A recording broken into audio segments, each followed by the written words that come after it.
شركات الناس كانت بتثق فيها وفي منتجاتها، بس هم بقى كانوا قد الثقة دي؟ تعال احكي لكم على 3 قصص ل3 شركات ضحوا بحياة الناس عشان الفلوس. في السبعينات فورد نزلت عربية صغيرة ورخيصة اسمها بينتو، بس العربية دي كان فيها عيب خطير جدا.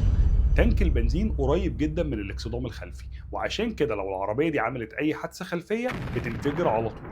المفاجأة بقى إن مهندسين الشركة كانوا على علم بالعيب ده، وطلبوا من الإدارة إن هم يعملوا تعديلات، بس الإدارة كان ليها حسبة تانية.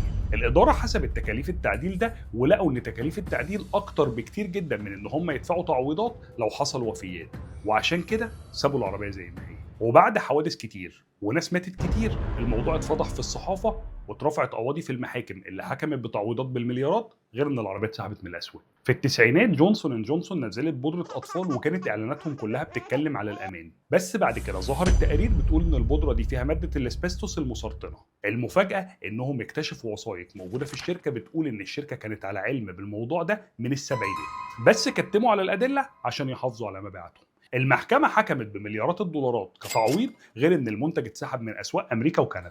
شركة يابانية اسمها تاكاتا أهم وأشهر شركة بتصنع الإيرباجز للعربيات.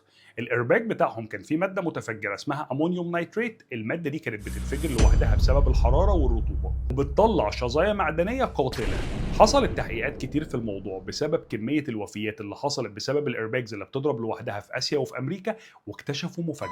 التحقيقات أثبتت إن تاكاتا كانوا على علم بالموضوع ده من زمان جدا وتعمدوا يخفوا الحقائق، وعشان كده حصلت أكبر حملة ريكول في تاريخ السيارات وصلت ل 100 مليون عربية. وشركة تاكاتا سنة 2017 أعلنت إفلاسها.